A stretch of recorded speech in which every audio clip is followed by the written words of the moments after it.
इस खबर पर हमारी नजर आएगी। आगे बढ़ते हैं, अगली खबर की तरफ चलते हैं। अमेरिका और ईरान के संघर्ष के बीच सीजफायर तो है, लेकिन एक ऐसी खबर आई जिसमें अमेरिका दहल गया। सेंट्रल अमेरिका में बहुत बड़ा हमला हुआ है। इस हमले में 26 लोगों की जान गई है, जिसमें 19 आम लोग हैं और 7 पुलिस कर्मियों की मौत हुई है।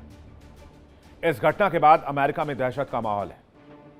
तो सवाल यह कि हमला किसने कराया? अज्ञात बंदूकधारियों ने हमला किया या फिर ईरान के किसी प्रॉक्सी ने हमला किया? कहते हैं जब दुनिया जलती है तो आग हर घर तक पहुंचती है, और अमेरिका में इन दिनों यही हालात है। सेंट्रल अमेरिकी देश होंडुरास में हमले की खबर है। इस हमले में 26 लोगों की जान चली गई। सेंट्रल अमेरिकी देश होंडुरास के ट्रूजिलो शहर में एक बागान में अज्ञात बंदूकधारियों ने हमला कर दिया। सैकड़ों राउंड फायरिंग हुई। जरा तस्वीर आपको फुल स्क्रीन दिखाते हैं। अभी तक जो लेटेस्ट जानकारी मिल रही है उसमें सेंट्रल अमेरिकी देश होंडुरास में अभी तक 26 लोगों की जान चली गई है, जबकि कई लोग घायल बताए जा रहे हैं।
सेंट्रल अमेरिकी देश में हुए इस हमले में कई लोग घायल हुए हैं। दूसरी ओर ग्वाटेमाला सीमा के पास ओमोआ में बंदूकधारियों ने पुलिस टीम पर हमला कर दिया, जिसमें 7 पुलिसकर्मी मारे गए। तो यह हमले कौन कर रहा है? सेंट्रल अमेरिका में ही सैन डिएगो में 18 मई को गोली चली। खबर है कि कैलिफोर्निया का सैन डिएगो शहर के पास मस्जिद के बाहर शूटर्स ने गोली चलाई। कम से कम 10 से ज्यादा लोगों की मौत हुई। अज्ञात बंदूकधारियों ने जमकर गोलीबारी की। यहां एफबीआई को एक 75 पन्नों का मैनिफेस्टो भी मिला, जिसमें नफरत भरे शब्द लिखे हुए थे। एफबीआई एजेंट का बयान भी सामने आया कि नफरत में इन बंदूकधारियों ने किसी को नहीं छोड़ा। बाद में उनकी गाड़ी की तलाशी ली गई तो उसमें कई आपत्तिजनक चीजें मिली, जिसमें गैस कैनिस्टर, बंदूक, क्रॉसबो, टैक्टिकल फायर ग्रिल और भारी मात्रा में हथियार और गोला बारूद। तो ईरान जंग के बीच अमेरिका को कौन दहला रहा है? पहले आप टाइमलाइन देखिए कि किस तरीके से अमेरिका में एक के बाद एक हमले हो रहे हैं। बहुत ज्यादा पीछे नहीं जाते।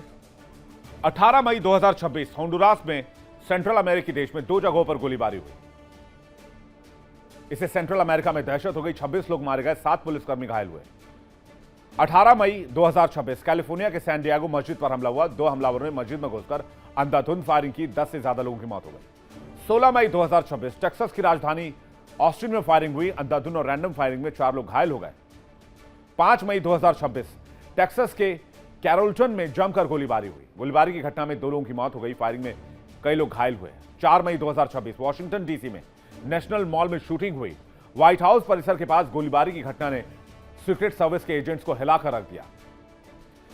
सेंट्रल अमेरिका में दहशत का माहौल है और एक के बाद एक लगातार हमले हो रहे हैं।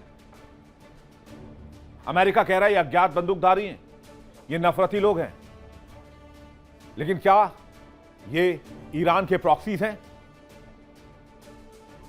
आलम यह है कि यहां पर इस इलाके में लोग घर से बाहर निकलने से पहले 20 बार सोच रहे हैं।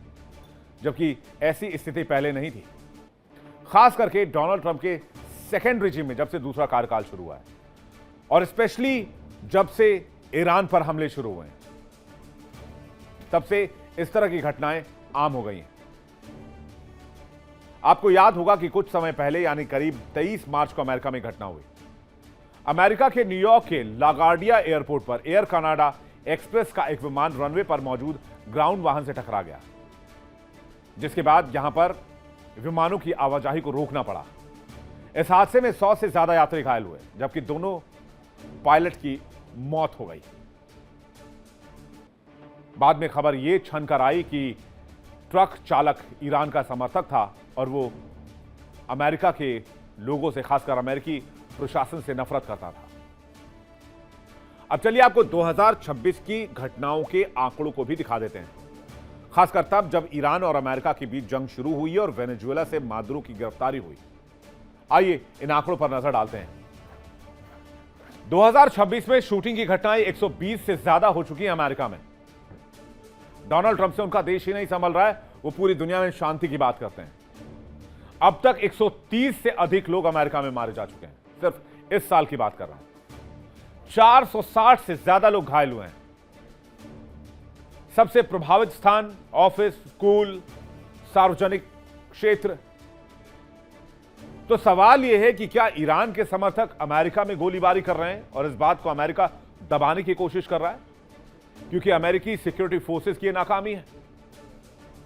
डोनाल्ड ट्रंप सीधे तौर पर घिर जाएंगे अगर डोनाल्ड ट्रंप यह बात कबूल कर ले कि ईरान समर्थकों ने हमले किए हैं, या वहां की कोई एजेंसी यह बात कह दे, तो सीधे तौर पर नहीं कहा जा सकता, लेकिन हो सकता है कि ईरान के प्रॉक्सी इसमें शामिल हों। इसे इनकार भी नहीं किया जा सकता है। सैन डिएगो की मस्जिद में जो हुआ वो ईरान समर्थक हमला था या नहीं था, इसके बारे में भी कुछ खुलकर नहीं कहा जा रहा है, क्योंकि खबर है कि सुन्नी समुदाय की मस्जिद पर हमला किया गया और यह हमला एक तरह से ट्रंप की नीतियों के खिलाफ था। अमेरिका और इजराइल के ईरान पर हमले से पहले ईरान ने अमेरिकी धरती पर स्लीपर सेल्स एक्टिव करने की भी धमकी दी थी, और यह बात अमेरिकी अधिकारियों ने पहले ही बता दी थी। हमले के बाद DHS ने हाइटेंड थ्रेट एनवायरनमेंट को लेकर चेतावनी जारी की और कहा कि हमें ध्यान रखना होगा, ईरान के स्लीपर सेल काफी एक्टिव हो सकते हैं, इससे अमेरिका के अंदर नुकसान हो सकता है। एक अमेरिकी अधिकारी ने खुद यह बात मानी थी कि ईरान हमारे लिए बहुत बहुआयामी खतरा पैदा कर रहा है। वो हमारी जमीन पर, साइबर स्पेस में और सूचना के मोर्चे पर एक साथ हमला करने में सक्षम है। इसलिए हर अमेरिकी को सतर्क रहने की जरूरत है। और उसके बाद हमले का यह आंकड़ा चौंका रहा है। असली खतरा यह है कि ईरान जंग ने एक ऐसा माहौल बना दिया जिसमें हर तरह के एक्सट्रीमिस्ट, चाहे वो व्हाइट सुप्रीमिस्ट हो या फिर ISIS प्रभावित प्रॉक्सी हो, सब अमेरिका के खिलाफ उठ खड़े हो रहे हैं। सभी अपनी नफरत को हवा देने का मौका ढूंढ रहे हैं, और ऐसा लगता है फिलहाल अमेरिका में यही हो रहा है। और अमेरिका सिर्फ एक फ्रंट पर नहीं फंसा हुआ है, बल्कि मल्टीपल मोर्चे पर इस वक्त वो घिर गया है। उधर ईरान जंग ने अमेरिकी अर्थव्यवस्था पर सीधा हमला किया है। मार्च 2026 में अमेरिका की महंगाई दर 3.3 थी, जो आज की तारीख में 4.2 को पार कर गई है। तो अमेरिका को ईरान से लड़ाई में सिर्फ बिलियंस ऑफ डॉलर का नुकसान ईरानी मोर्चे पर नहीं हुआ है, अमेरिका के अंदर भी नुकसान हो रहा है। अमेरिका के अंदर भी हमले हो रहे हैं और अमेरिका के अंदर भी महंगाई की आग लगी हुई है। इसलिए यह माना जा रहा है कि अमेरिका ने ईरान से दुश्मनी मोल लेकर बहुत बड़ी गलती कर दी, या फिर ईरान पर हमला करके बहुत बड़ी भूल कर दी। वैसे इन मामलों की जांच जारी है। जांच पूरा होने के बाद दूध का दूध और पानी का पानी हो जाएगा। देखिए इंडिया डेली 24/7 अब आपके स्मार्ट टीवी पर। इंडिया डेली मौजूद है सभी डिजिटल प्लेटफॉर्म पर लाइव और लगातार। इंडिया डेली 24/7 हर दिन राष्ट्र को समर्पित।